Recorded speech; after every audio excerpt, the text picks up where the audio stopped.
I remember being in my car, and I can't remember if this was before I conceived of the idea or after, but I remember being in my car and listening to the radio and just having this idea of this guy in a bar, and that his life, everything was going great for him, that his life was just going great. And he sees this beautiful woman across the bar, and she turns his life completely upside down in every way, professionally, personally, self-confidence wise. And that was, from what I can remember, the kind of very first spark for what would become Tangled. Like, what does that look like? Not anyone who a guy who's abundantly confident with reason, and then everything gets flipped on his head. And how does someone like that deal with that? So that was kind of the very first thing that I can kind of remember being the first seed of Tangled. I mean, this was before I took the creative writing course. So I was a stay-at-home mom. My kids were in school full time.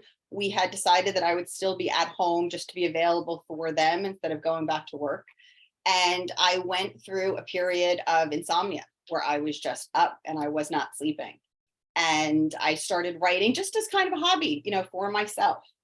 And, the idea for Tangled came, and originally I had started writing it from third person point of view, because those were the books. I was a big historical romance reader, and that's how all the books that I had ever read were written. He said, she said. And I started writing it. It was very dry, it was very slow.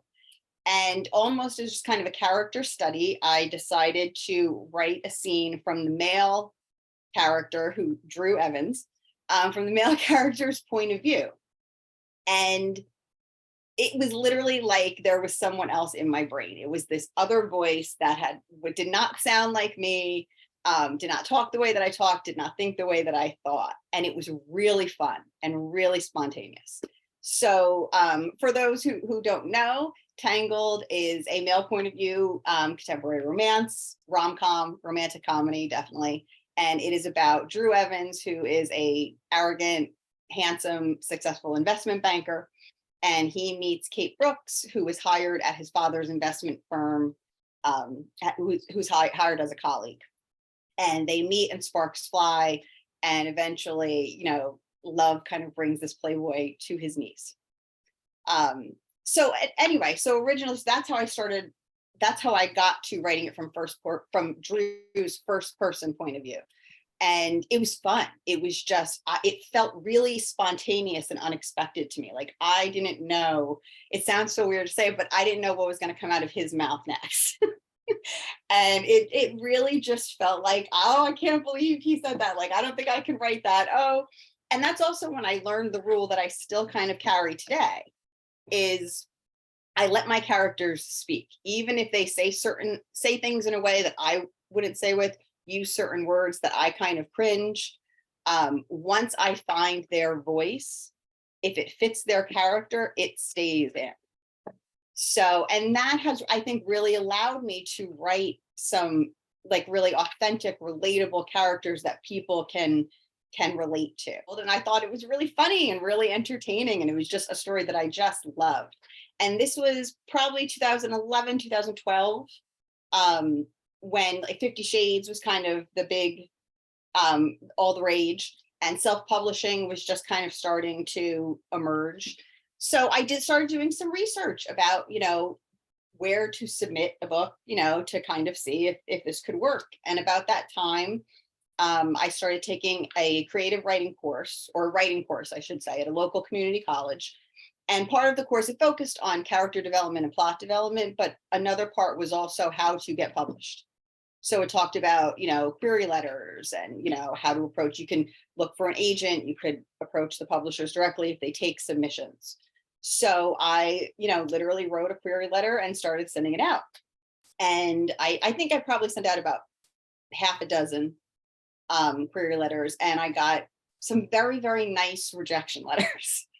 They were all rejection, but this is a very unique voice. It was very complimentary, but this is not a good fit for us right now. So at that point I said to my husband, maybe it's just not that good. Like, I think it's funny, but maybe it's not. And he said, well, you're getting good feedback. Keep going, send it out. So I sent out another round, and I mean, I sent to, the big publishers, Avon as well, but everybody in between. And with that next round, I got 3 publishing offers, and 2 were for ebook only, and the third was for ebook and print. And that sealed the deal for me, because that was like the dream. I called my mom. I remember being in the car and calling my mom on the phone, um, and saying, I my book's going to be published. I'm going to hold my own book in my hands, and that was the dream come true. So what's very interesting, what I didn't know, and what I wonder if others don't know, is I did not realize how long it takes from once you get the deal till the book actually is published and comes out, and all the work that goes into it. So I think this was probably the spring of 2012, and then Tangled was set to come out in May of 2013. It'll actually be the 10-year anniversary later this month. So yeah, so we did the cover design, and I worked with a publicist, and we did the rounds of editing, and we kind of got it all ready. I did not get any hard copies until the book was published, because with my publisher at that time, it was a small print. It was on demand for the print copies.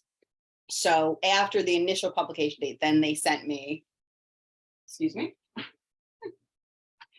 then they sent me this. This was the original Tangled, so I got it. But so it came out, the publishing date for the ebook and the print were on the same day, but I didn't actually get the physical copies. So publishing day came, and they had been sending out review copies, and I had been online. I had never been online before. I didn't even realize there was like an online book community or romance community. Yeah, I feel like an old wise woman now after 10 years, but I look back and I didn't even know how clueless I was at that time. So and the publicist was doing her job, and they were sending out review copies, and it seemed, like there was some nice chatter going on. It was a different type of book for that time. At that time in romance, like I said, 50 Shades was hugely popular. There was a lot of BDSM books. There was a lot of heroes with tortured pasts and trauma, kind of processing their trauma.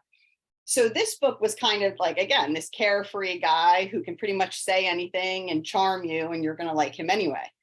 And so Tangled came out, and that week, within like a day or two, I think it was that day, it was publication day in the afternoon, I remember texting my publicist, because it was like 20 on the Kindle store, and it was like #1 in romance for the ebook.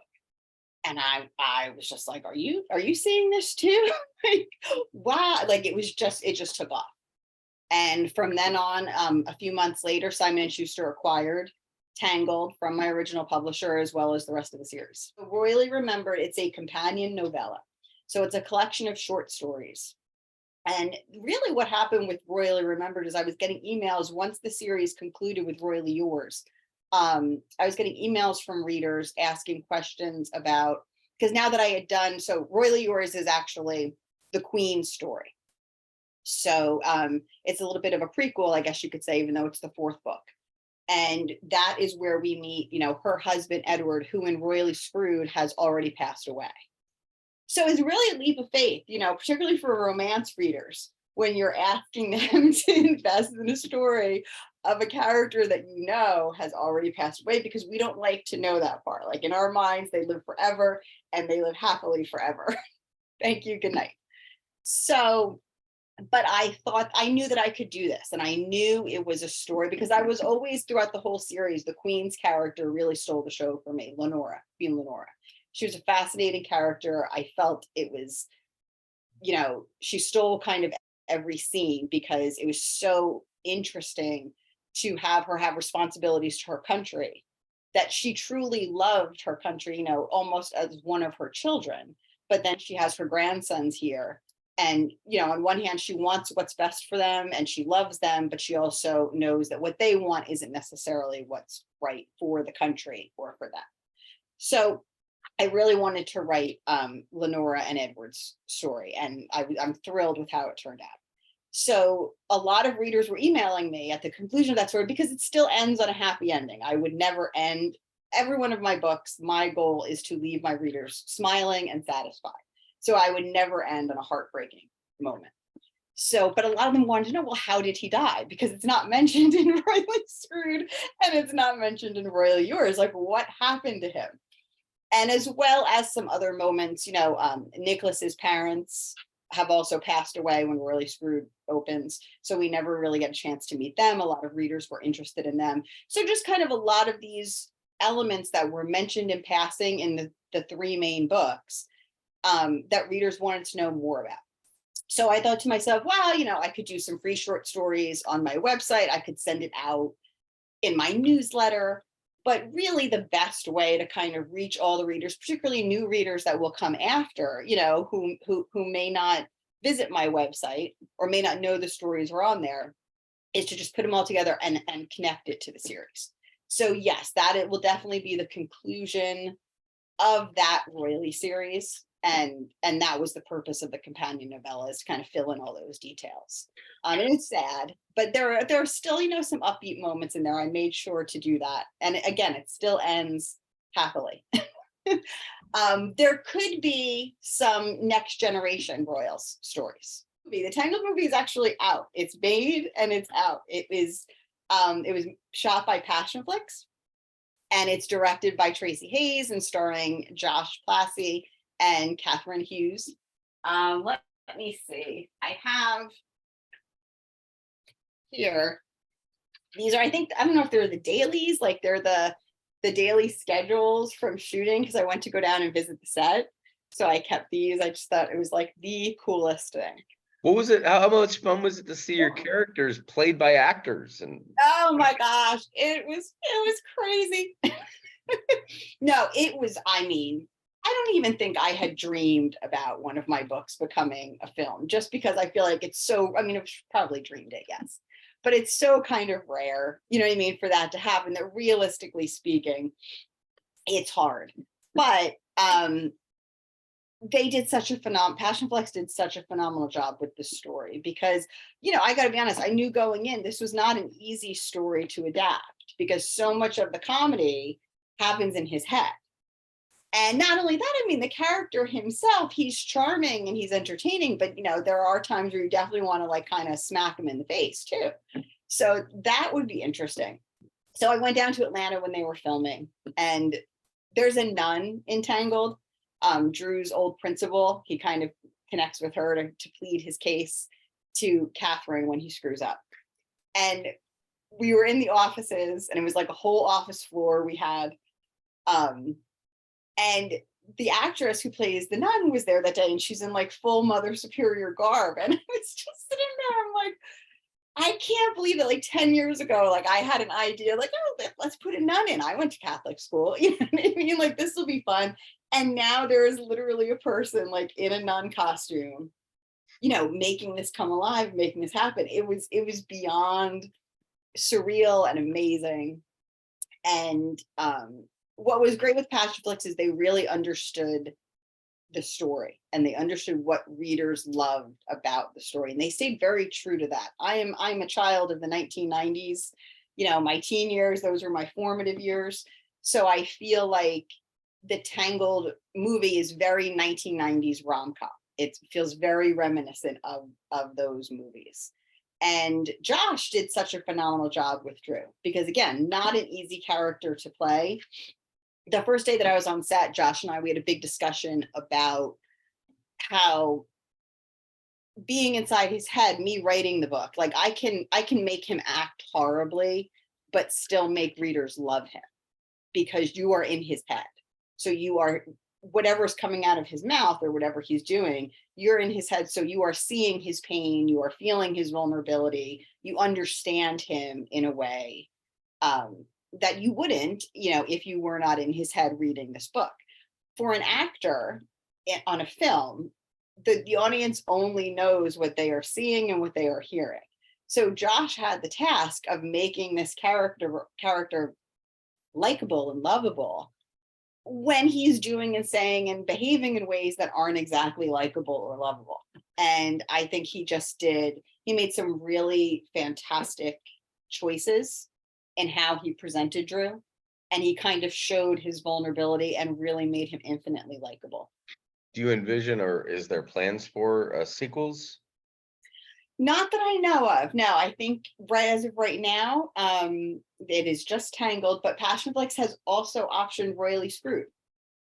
So, and I haven't heard anything lately as far as when that's happening, but they have also optioned it. So that is on the table as well. Exactly. So what's next for me is I have another Audible original coming out. We don't have a release date as of yet. I'm thinking late 2023, probably 2024. Um, so that I'm finishing up now. I also have probably a novella will be coming out connected to the Getting Some series. And again, this is something that kind of readers, that series was done. It concluded with Getting Real, and I was really happy with how it tied up. But there is a fourth younger brother. And, you know, it always makes me think about like the side characters, because some characters are just kind of meant to be side characters. You know, they can't always carry their own story. But a lot of readers were like, you know, what about Tim? Tim should get his, because he's kind of like the annoying, cocky younger brother, even though he's 30. And a couple months ago, I wasn't sure what I was going to do with Tim. I was thinking maybe a holiday novella, you know, tie it all up, let them visit. Um, but I got a really great idea for Tim's story, and it's very fun and it's very adorable. And I'm just having a blast kind of outlining it, making notes. So again, that also possibly the end of 2023, most likely coming in 2024.